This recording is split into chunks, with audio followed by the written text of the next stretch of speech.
I usually make real estate content on this channel, but I've got to talk about something different. Because mainly sometimes you just got to step away and talk about violence, specifically the kind of violence that made the NFL change the rule book, and why Cincinnati Bengals fans have every reason to hate the Pittsburgh Steelers. This isn't just about a rivalry, just like most other teams, especially that are divisional opponents. This is really generational, especially for those that were born around the time I was in 1987. These two teams face off twice a year, but things started to get a little bit more personal. The kind that'll make you remember forever. And I'm making this video because I think a lot of people may have forgotten about this.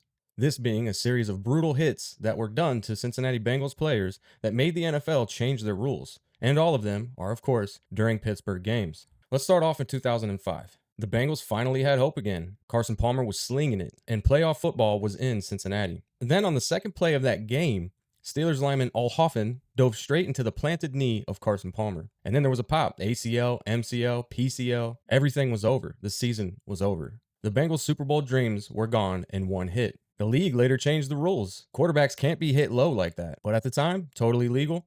Nobody had any problems with it before. Of course, there wasn't any flag, there weren't any fines, and as Cincinnati fans usually feel, total devastation. If you want to know why Bengals fans hate Steelers, let's start there. Let's fast forward a few years. Bengals rookie linebacker Keith Rivers. He was a first round pick and he had a bright future. Hines Ward, the Steelers wide receiver. He comes flying in on a blindside block and then crack, shatters Rivers' jaw, and he's out for the season. And, of course, at the time, completely legal. The next year, the NFL instated a rule that fans called the Hines Ward rule. No more blindside hits of the head or neck of a defenseless player. So yeah, again, another Steelers hit, another NFL rules change. And Bengals fans around my age probably have never forgotten about this.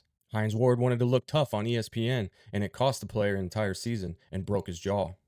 Have you ever had your jaw broken? I haven't, but I know people who have, and it sounds like one of the worst things to ever go through. Hey, guess what? We have more. 2015 wild card game. In comes Shazier. It's honestly one of the ugliest football games you'll probably ever watch. Ryan Shazier, Steelers linebacker. He delivers a helmet-to-helmet hit on Giovanni Bernard, who renders him unconscious. Of course, there was no penalty for this. And the Bengals players unravel a little bit, and Vontez Burfict retaliates. Pac-Man Jones loses it, and then Joey Porter's on the field talking trash. The league, again, responds later. They clarify the crown of helmet contact rule, and later institute the use of helmet rule. But for the Bengals fans, that night was a full picture. Steelers hit dirty, refs look the other way. Bengals suffer the most. And speaking of Joey Porter, this led to yet another NFL rules change. After that same playoff meltdown, the NFL decided that only head coaches can step on the field along with the medical staff when there's injuries. And that's because Porter, Steelers assistant coach, was on the field jawing his mouth at Bengals players while the trainers were on the field. You can't make this up. The league literally made a rule keeping Joey Porter off the field. Are you starting to see the pattern a little bit? Every time the Bengals get close, every time there's just a little bit of hope, a Steelers hit, an injury, a meltdown, and the NFL steps in after the damage was already done. Palmer's knee, Rivers' jaw, Giovanni's concussion. One team keeps hitting players so hard the NFL has to change rules. Tell me that's not a reason for long-term Bengals fans to have a little bit extra against that team. Now, of course, most people's fandoms come from a young age when their fathers or their mothers or somebody in their family introduced them to the game and showed them what it was like to have fun, to see what players can do, to enjoy the city and the community that sports brings. So if anything, I blame my father for bringing me into this sport, but then I got to see it for my own eyes.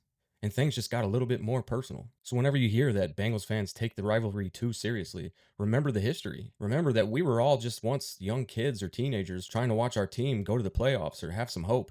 And then all of a sudden, it's just taken away from them over and over again. So whenever the Steelers act like they've always just beaten the Bengals, just remember that they've had to do so in ways that the NFL changed the rules and policy. So yeah, if you're in Cincinnati, hating the Steelers isn't just about rivalry. It's about defense, self-defense. So yeah, had to just break this down for you guys. Normally I talk real estate, but after the Bengals just beat the Steelers, I had to say something because I feel like many people don't remember this. And if you're not really even a Bengals fan, I think you too would be angry if this happened to your team.